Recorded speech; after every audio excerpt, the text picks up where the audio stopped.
Myself Ambikeshwar Pandey. I will teach you physics. I want to reconnect with the student after a long time due to pandemic. Today we will discuss lesson first, that is electric charges and field. What is electric charges?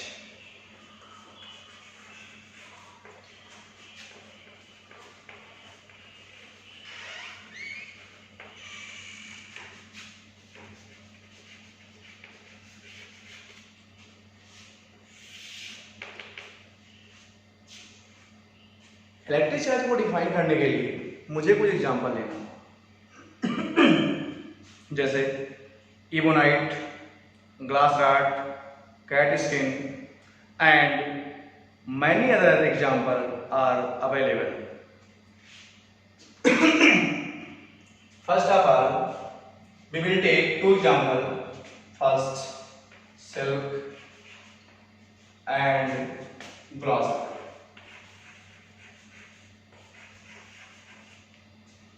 When we rub glass rod with silk, then electron will migrate from glass rod to silk.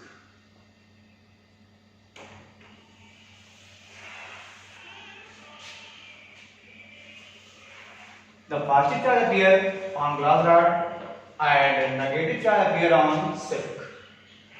Due to migration of electron,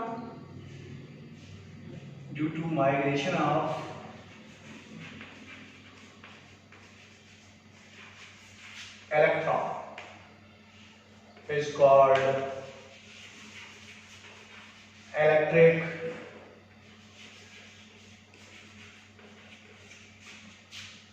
charge. There are two types of electric charge.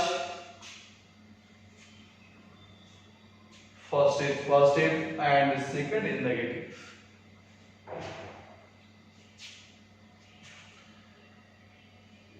When we rub glass rod with silk, then electron are migrate from glass rod to silk. The deficiency of electron on glass rod is called positive charge.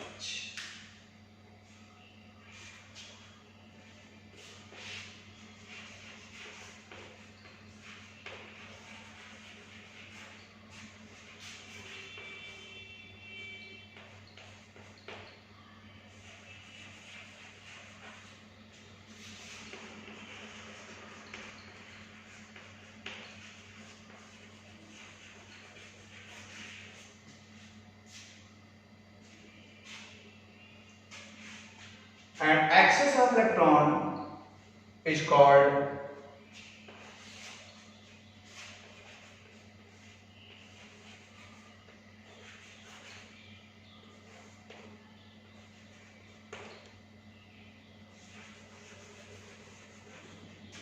negative charge.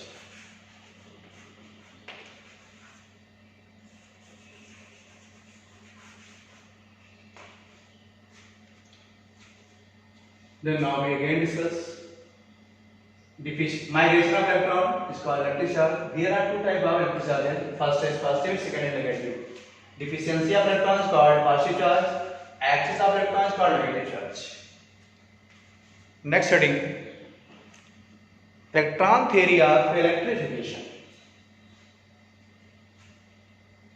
यहाँ पर हम एक बात और भी देखते हैं कि जितने इलेक्ट्रॉन यहां से माइग्रेट होके यहां पर आएंगे उतने ही पॉजिटिव चार्ज यहां पर अपीयर होंगे और उतने नेगेटिव चार्ज यहां पर अपीयर होंगे. इस बेस पर हम ये कहेंगे कि number of electron is equal to number of proton.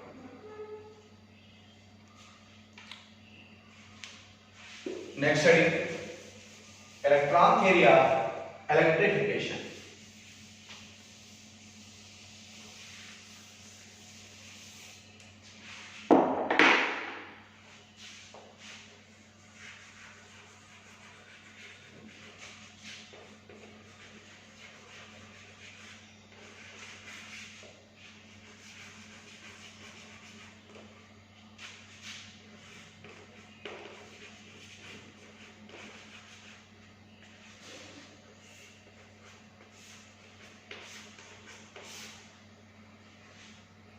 Electron theory of electrification based on electron model.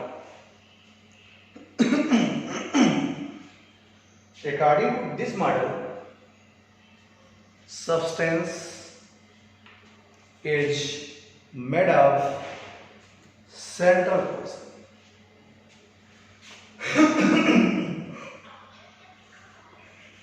Substance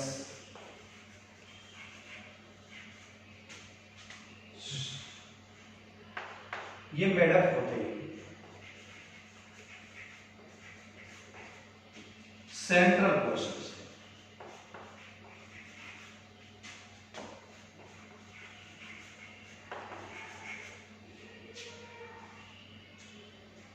इस सेंट्रल पोर्शन को इज कॉल्ड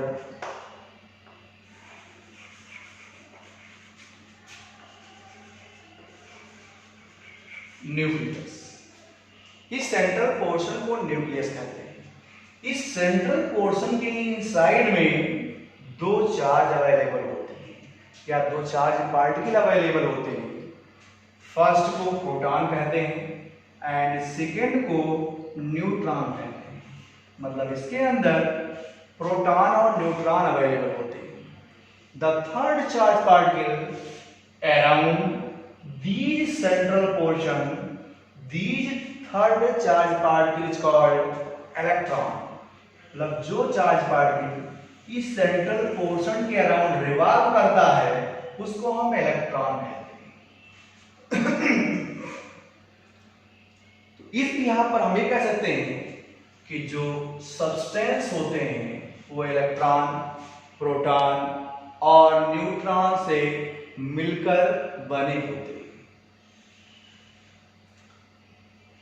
और इस सेंट्रल पोर्शन में जो प्रोटॉन, न्यूट्रॉन और इलेक्ट्रॉन है, या आप ये कह सकते हैं कि सेंट्रल पोर्शन के बाहर इलेक्ट्रॉन होते हैं और सेंट्रल पोर्शन के इनसाइड में जो प्रोटॉन और न्यूट्रॉन होते हैं उनके मिलने से एटम्स बनता है।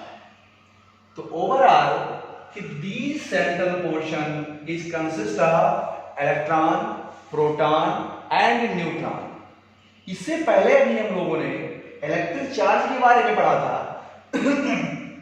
तो ये देख रहे थे कि जितना इलेक्ट्रॉन एक एटम से दूसरे एटम पर या एक सब्सटेंस से दूसरे सब्सटेंस में मूव करता था तो उतना वन सब्सटेंस पॉजिटिव चार्ज आता था, उतना दूसरे सब्सटेंस पर नेगेटिव चार्ज आता था। तो इस यहां पर हम ये कह सकते हैं कि जो ये सब्सटेंस होते हैं, सब्सटेंस के बाहर जितने ही इलेक्ट्रॉन होंगे उतने ही सब्सटेंस के अंदर प्रोटॉन होंगे। तो ये चीज ये प्रूव करता है कि number of electron becomes equal to number of proton. तो these are electron theory of electrification. इसका एक सिंपल मॉडल और भी है, उसको आप इस तरह से भी जान सकते हैं जो कुछ अन्य बुकों में अवेलेबल है। दूसरा मॉडल ये भी बना बताता है कि जो सब्सटेंस होते हैं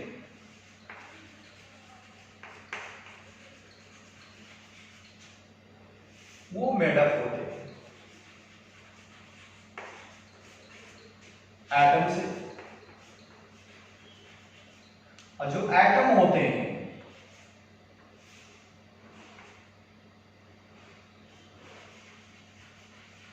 वो मेड अप होते हैं extremely small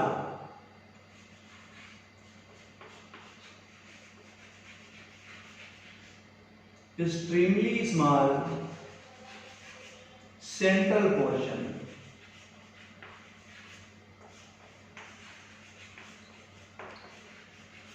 extremely small central portion is called nucleus.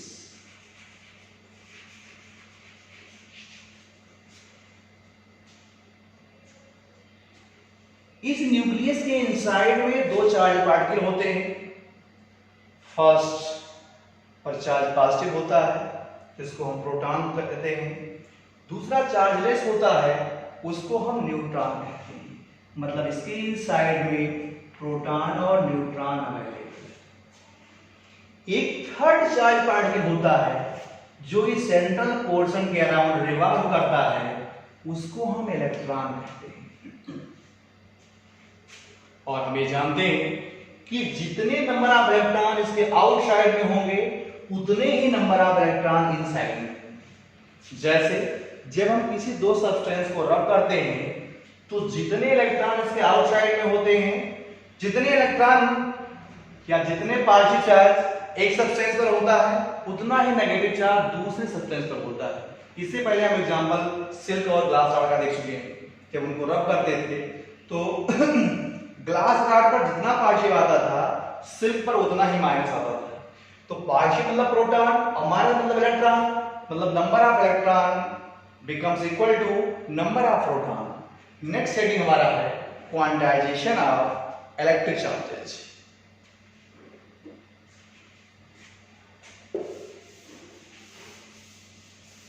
Quantization of electric charges.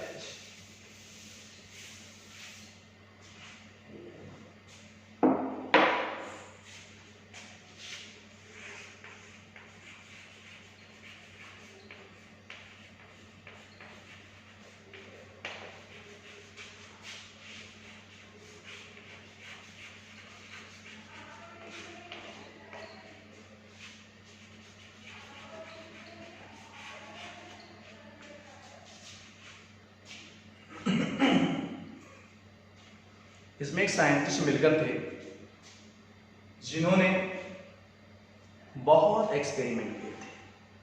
उसके अतिरिक्त भी बहुत साइंटिस्टों ने इसका एक्सपेरिमेंट किया था। जिस एक्सपेरिमेंट मतलब ये कह सकते हैं कि Millikan's oil experiments and many other experiment have shown in nature. उसमें ये बताया गया था कि electric charges are found to be integral multiple of E। अगर हम इलेक्ट्रिक चार्ज को E मानते हैं तो ये फाउंड करता है या फाउंड होता है किसके मल्टीपल में? इंटीग्रल मल्टीपल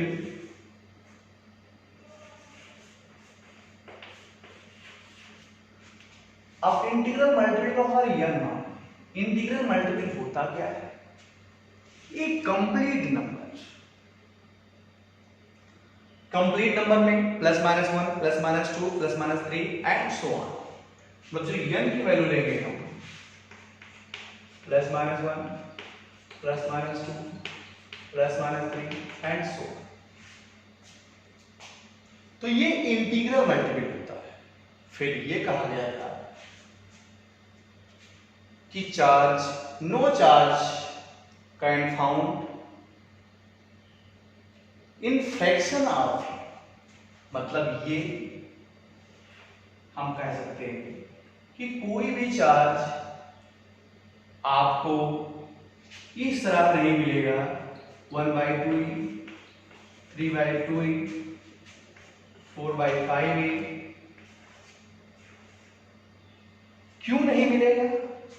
उसका रीजन है कि जो E होता है, E मतलब इलेक्ट्रॉन, ये उस सब्सटेंस का सबसे छोटा पार्ट होता है। मतलब अगर हम इसके बारे में कहते हैं कि E क्या है तो smallest part of substance.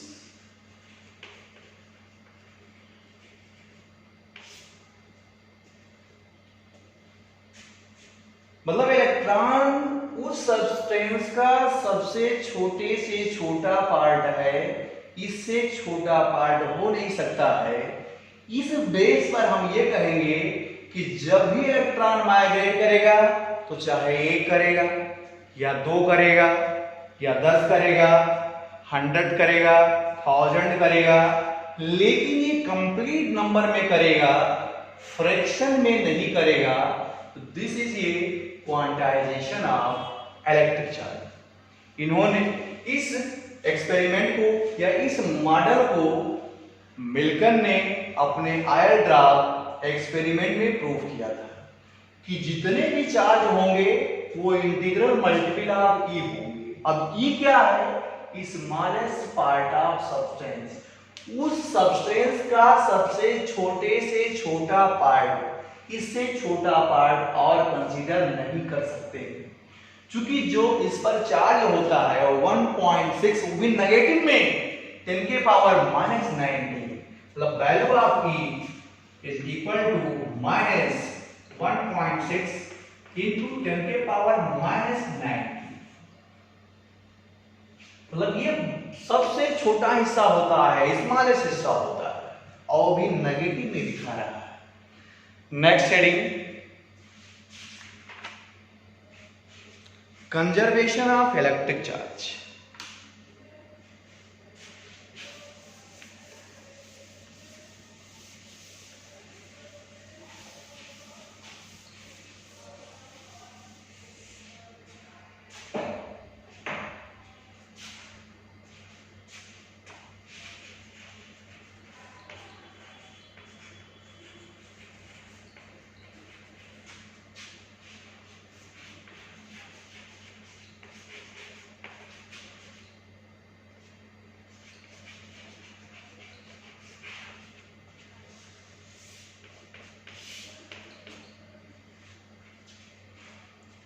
As we know that कि charge can neither created nor be destroyed, but it can change from one form to another form or one part of system to another part of system. इसके लिए example लेते हैं। अभी हम लोगों ने कुछ समय पहले सिल्क और ग्लास रॉड का एग्जांपल लिया था, उसी एग्जांपल को 1 मिनट ओवरऑल हम लोग जान लेते हैं कि जैसे हम लोग ग्लास रॉड को रब करते हैं सिल्क के साथ, तो हम ये देखते हैं कि ग्लास रॉड इलेक्ट्रॉन को लूज कर देता है, सिल्क इलेक्ट्रॉन को गेन कर लेता है। ग्लास रॉड पे डिफिशियंसी होती है इलेक्ट्रॉनों की, सिल्क पर एक्सेस होता है इलेक्ट्रॉन। तो जो डिफिशियंसी होती है इलेक्ट्रॉनों की, इसको आप पॉजिटिव चार्ज कहते हैं, यहाँ पर एक्सेस होता है इलेक्ट्रॉन, इसको हम नेगेटिव चार्ज कहते हैं।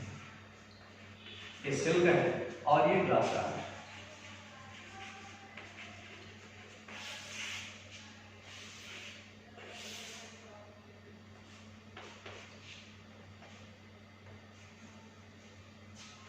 ये कह रहे हैं कि पॉजिटिव और नेगेटिव चार्ज कब आया है? जब फ्रिक्शनल इलेक्ट्रिसिटी प्रोड्यूस हुई। फ्रिक्शनल इलेक्ट्रिसिटी प्रोड्यूस होने से इलेक्ट्रॉन यहां से यहां माइग्रेट कर रहे हैं। जब ग्लास रॉड को मैंने सिल्क के साथ रब किया है, जिसके थ्रू फ्रिक्शनल इलेक्ट्रिसिटी प्रोड्यूस हुई है, और इलेक्ट्रॉन यहां से यहां मूव कर गया है। अगर हमने रब नहीं किया होता तो इलेक्ट्रॉन यहां से यहां मूव ना किया होता। मतलब इलेक्ट्रॉन जो एक पार्ट ऑफ सिस्टम से दूसरे पार्ट ऑफ सिस्टम में जा रहा है, वो ड्यू टू फ्रिक्शनल इलेक्ट्रिसिटी जा रहा है। फ्रिक्शनल इलेक्ट्रिसिटी की वजह से इलेक्ट्रॉन प्रोड्यूस होता है, प्रोड्यूस करके एक जगह से दूसरी जगह माइग्रेट कर जाता है। अच्छा, अब पहले रब करने के बाद दोनों को पास में ले आएंगे, तो इसका इलेक्ट्रॉन अगेन ग्लास रॉड पर आएगा और सिल्क और ग्लास रॉड दोनों न्यूट्रल हो जाएंगे। तो रब करने से पहले और रब करने के बाद चार्ज जहां पर था वहीं पहुंच गया। मतलब हम ये कह सकते हैं कि charge can neither be created nor be destroyed, but it can change from one part of system to another part of system.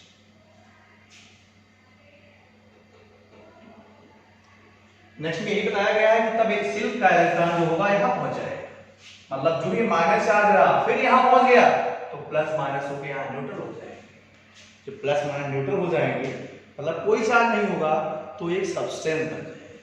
अगला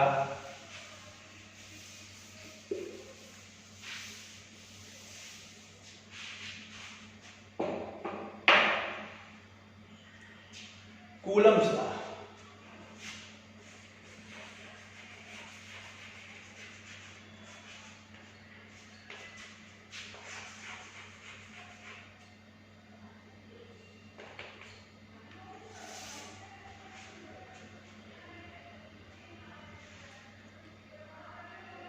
यहाँ पर हमने जो प्रैक्टिकल किया है उस प्रैक्टिकल की बातों को एक बार फिर दोहराएंगे कि जैसे हम लोगों ने ग्लास रॉड लिया था और सिल्क लिया था।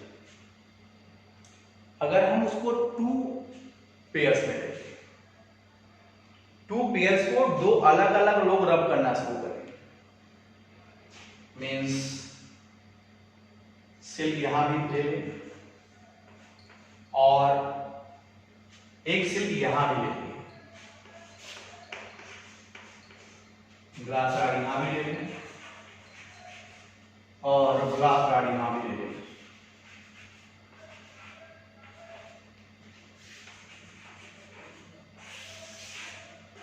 इन दोनों को रब करने के बाद यहाँ पॉजिटिव चार्ज आएगा या नेगेटिव चार्ज आएगा, यहाँ पॉजिटिव चार्ज आएगा या नेगेटिव चार्ज आएगा। अब हम क्या करेंगे, 2 ग्लास रॉड को साथ मिलाएंगे और 2 सिल्क को साथ मिलाएंगे, या 2 ग्लास रॉड को एक थ्रेड के थ्रू हैंग कर देंगे। एक सिल्क यहां लिया और एक सिल्क यहां पर लिया, इन दोनों को हमने थ्रेड के थ्रू लटका दिया।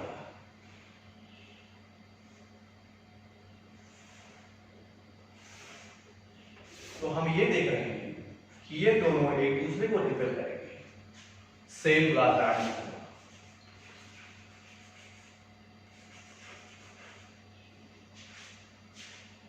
अगर 2 ग्लास रॉड को साथ में लाएंगे तो वो भी रिपेल करना शुरू करेंगे। अब हम क्या करेंगे, ग्लास रॉड लेंगे और एक सिल्क लेंगे।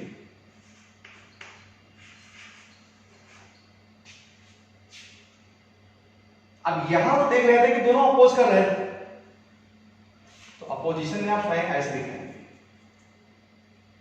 कि ये भी इधर जा रहा है और ये भी इधर जा रहा है, ये इसको पुश कर रहा है इधर और ये इसको पुश कर रहा है इधर।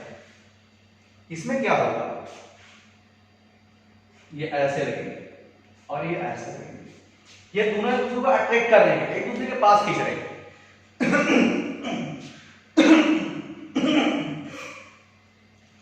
ये दोनों एक दूसरे को पास खींच रहे हैं, तो पास खींचने से ये होगा कि यहां पर आपको रिपल्सन मिल रहा है, ये रिपल कर रहे हैं और यहां पर ये अट्रैक्ट। तो आप ये देख रहे हैं कि जो अगर लाइक चार्ज होते हैं तो लाइक चार्ज को एक दूसरे के पास आते हैं तो वो एक दूसरे को रिपेल करते हैं। तो रिपेल करने का मतलब ये हुआ कि इन 2 चार्ज पार्टिकल के बीच में कोई ना कोई फोर्स काम करता है। ऐसे यहां पर ये ग्लास रॉड है, इसको यहां पर हैंग कर दिया है, ये सिल्क को यहां पर हैंग कर दिया गया है। ये दोनों एक दूसरे को पास लाने की कोशिश कर रहे हैं, मतलब अट्रैक्ट कर रहे हैं। तो इनके बीच में जो अट्रैक्शन और रिपल्सन फोर्स काम करता है, इस फोर्स को हम लोग कूलम्बियन फोर्स कहते हैं या इलेक्ट्रोस्टैटिक फोर्स कहते हैं। तो ये है दीज रिपल्सन और attraction force is called electric force. तो हम ये कहेंगे we have read 2 like charges and 2 unlike charges. When we bring 2 like charges to each other, then they repel to each other. फिर नेक्स्ट साइड में देखते हैं, अगर हम 2 अनलाइक चार्ज को दूसरे पास लाते हैं तो वो एक दूसरे को अट्रैक्ट करते हैं।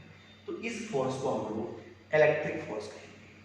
अब हम इस लॉ की बात करते हैं कि ये लॉ कहता है, ये लॉ ये कहता है कि चाहे वो लाइक चार्जेज हो या अनलाइक चार्जेज हो, उनके बीच में एक फोर्स काम करेगा। अगर लाइक होंगे तो रिपल्सन होगा, अनलाइक होंगे तो अट्रैक्शन होगा। तो this law state that, this law मतलब Coulomb's law state that the force of attraction or repulsion between 2 point charges which is directly proportional to product of charges and inversely proportional to square of distance between them. ये diagram, इसको मैंने ये point ले लिया और इसको मैंने B point ले लिया। यहां मान लिया मैंने कि -4 दिया, Q1 Q2 देखो, ये Q1 है और ये Q2 है, इन दोनों के बीच का डिस्टेंस जो है वो R है। अब कूलम लॉ ये स्टेट करता है जो Q1 Q2 है, अगर ये लाइक चार्ज होंगे तो रिपल्सिव होंगे, अनलाइक होंगे तो अट्रैक्टिव होंगे।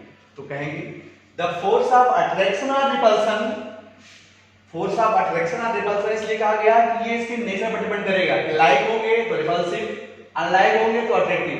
तो द फोर्स ऑफ अट्रैक्शन और repulsion which is directly proportional to product of charges मतलब this and this, तो F directly proportional to Q1 Q2। Equation first करनी। इसका सेकेंड स्टेटमेंट ये कहता है कि which is inversely proportional to,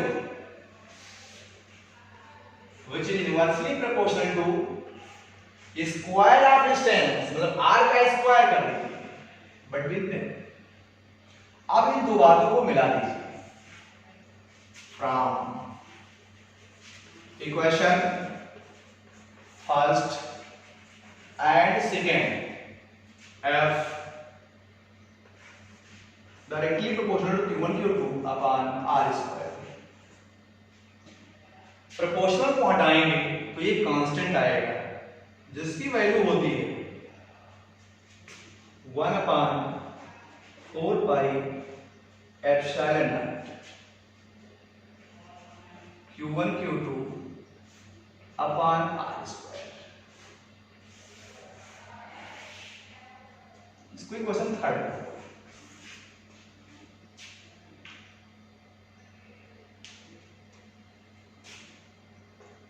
ये तब था जब हम इन दो चार्ज पार्टिकल को वैक्यूम में प्लेस किया था। अगर हम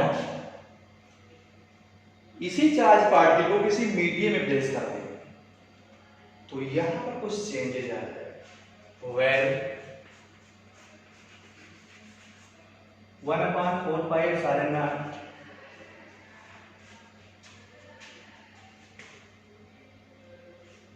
is a proportionality constant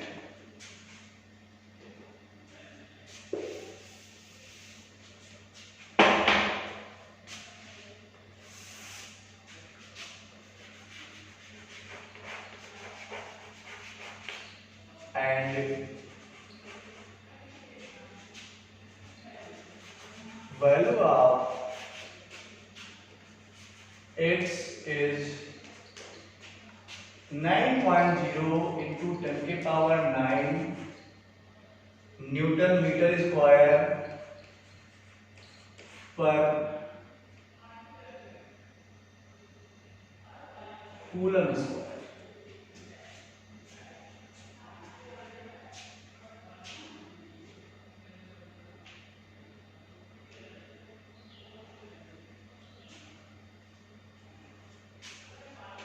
When anyone charges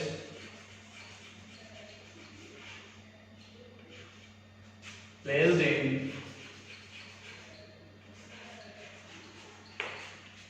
any medium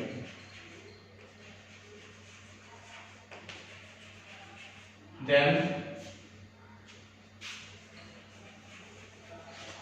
force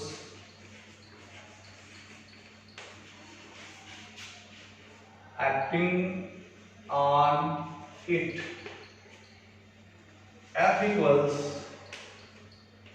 1/4 pi epsilon naught 1/4 pi epsilon Q1 Q2 upon R square। Equation 4। यहां पर एप्सिलॉन नॉट है, ये permittivity of the free space है, ये एप्सिलॉन है परमिटिविटी ऑफ द मीडियम है। इसकी value अलग अलग सब्सटेंस के लिए अलग अलग होगी। जैसे हम यहां पर एप्सिलॉन नॉट की वैल्यू लिखते हैं तो 8.85 इंटू 10⁻⁻12 कूलम स्क्वायर पर Newton metre square.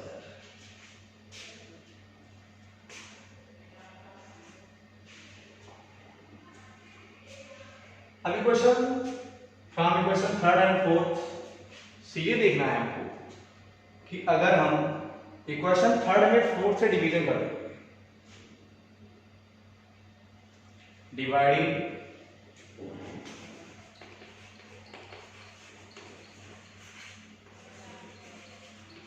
Equation 4y equation 3rd, तो ये फोर्स है वैक्यूम का, इसको हम यहां एक सिंबल V से वैक्यूम VAC। ये फोर्स है मीडियम का, तो MED तो लिखेंगे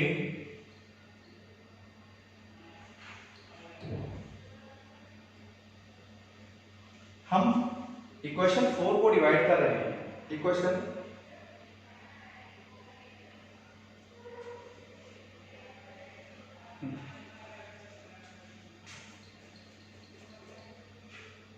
इक्वेशन 3rd को डिवाइड करेंगे इक्वेशन 4 से, तो हमको मिल जाएगा F vacuum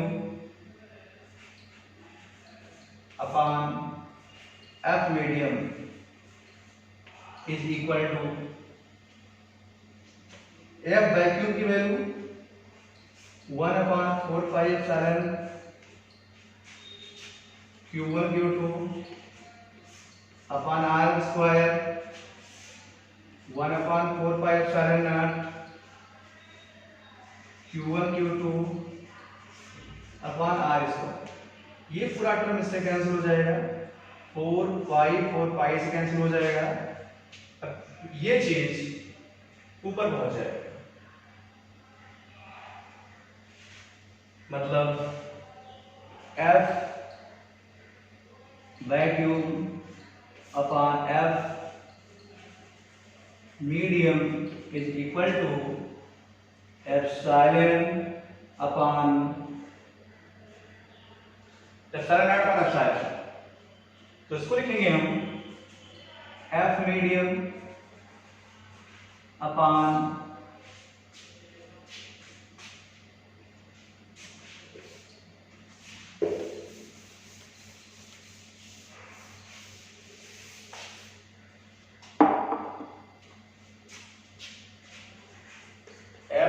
medium upon F vacuum is equal to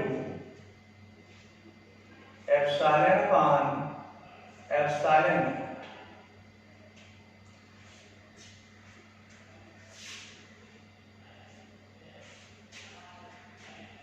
यहां पर देखिए एप्सिलॉन और एप्सिलॉन नॉट, जब भी हम कांस्टेंट में कांस्टेंट से डिवाइड करते हैं तो एक कांस्टेंट आता है,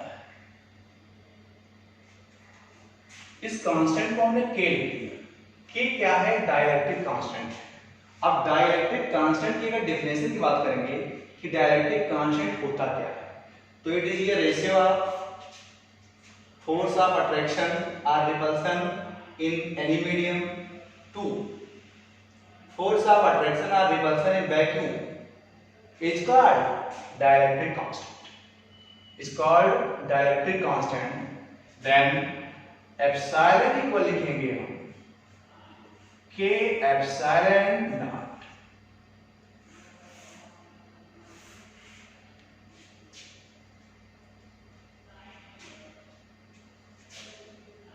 Now equation 4 becomes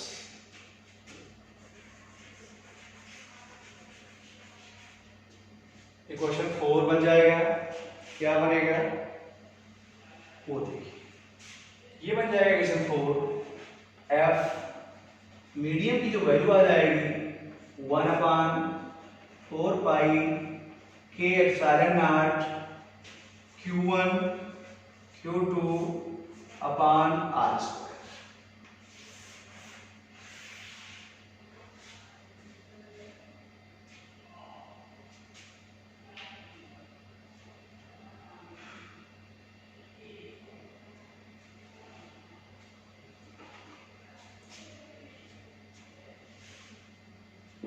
next study Coulomb's law in vector form.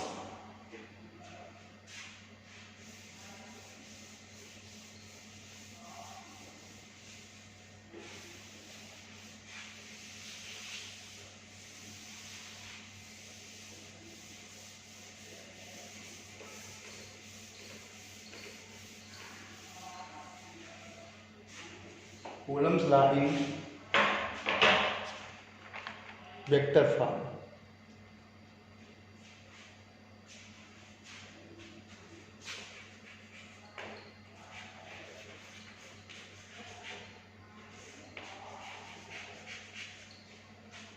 इसमें मेन डायग्राम है, अगर डायग्राम समझ लिए तो डेराइव करना बहुत आसान है। हम दो चार्ज पार्टिकल लेंगे, Q1 और Q2। This is Q1 and another is Q2।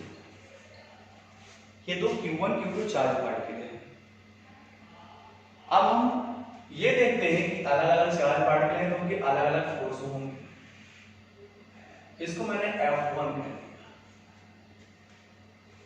इसको मैंने F2 कह दिया।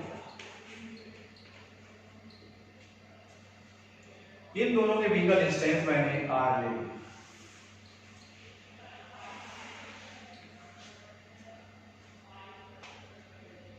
जब चार्ज फर्स्ट पर सेकंड एक्ट करेगा, मतलब force acting on Q1 by Q2 या force acting on Q1 due to Q2, तो जब 1 पर फोर्स 2 लगाएगा तो इसको हम F12 कहेंगे। अगर हम यहां की बात करते हैं तो force acting on Q2 by Q1 तो ये हो जाएगा F21।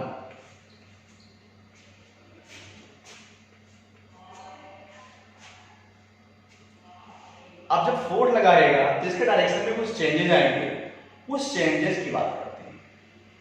जैसे जब Q2 फोर्स Q1 पर लगाएगा तो उसको इधर आना होगा, मतलब Q2 इधर 2 आ रहा है किधर की तरफ, 1 की तरफ। 2 आ रहा है इसकी तरफ, 1 की तरफ। तो पहले जो आ रहा है उसके पोजीशन को लिखते हैं, जिधर आ रहा है उसके पोजीशन को बाद में लगा देते हैं। तो जब हम फोर्स लेंगे F12 तो डिस्टेंस होगा R21। ये यूनिट वेक्टर होगा जो डायरेक्शन को दिखाएगा। सिमिलरली अगर हम यहां की बात करेंगे, जब ये Q1 फोर्स लगाएगा इस Q2 पर, कौन फोर्स लगा रहा है 1, इस पर लगा रहा है 2 पर, तो ये लेकिन Q1 और Q2 के बीच का जो मैग्नीट्यूड है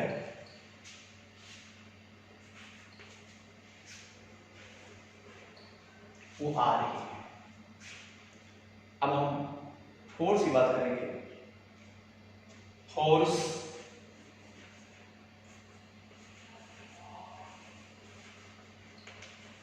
acting on Q1 due to Q2, मतलब 1 पर फोर्स लगा रहा है 2, तो लिखेंगे हम 1/4 pi epsilon naught Q1 Q2 upon R square. अब देखेंगे कि डायरेक्शन किधर है। F12 का डायरेक्शन ये, तब जो यूनिट वेक्टर लेंगे हम ये, मतलब R21। Equation first. इसमें हम ये देखते हैं कि वेक्टर के पास दो चीजें होती हैं, मैग्नीट्यूड और डायरेक्शन। अगर हम लेते हैं वेक्टर R21, वेक्टर में दो चीजें होंगी, एक R21 का मैग्नीट्यूड और दूसरा R21 का direction.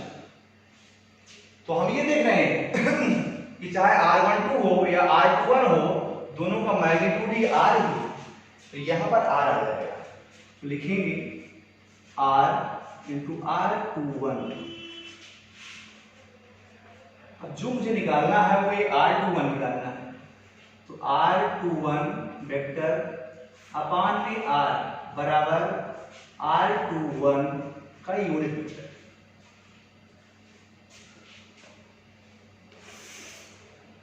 Now equation 1 becomes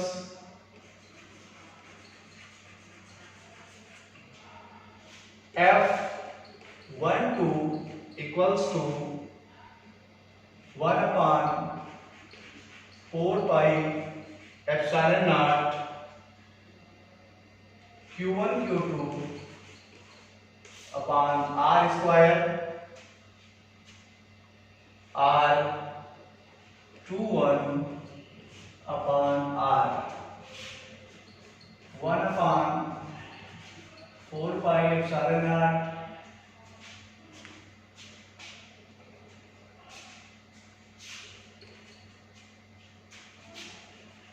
Q1 Q2 upon R cube R21 vector।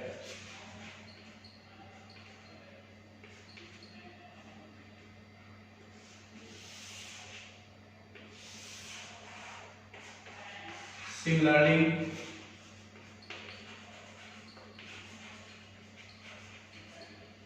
for F21, 1 upon 4 pi epsilon naught Q1 Q2 R cube R12।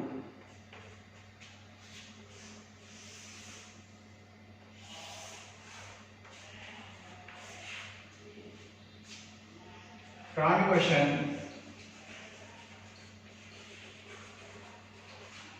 second and third, equation second और थर्ड और ये diagram दोनों ये दिखाते हैं कि जो F21 का डायरेक्शन है F12 के डायरेक्शन के अपोजिट। ये यूनिट वेक्टर भी दिखा रहे हैं कि ये R12 इधर जा रहा है और R21 इधर आ रहा है, दोनों एक दूसरे के अपोजिट। तो लिखेंगे F12 equal minus F21 R12 unit vector equal minus R21।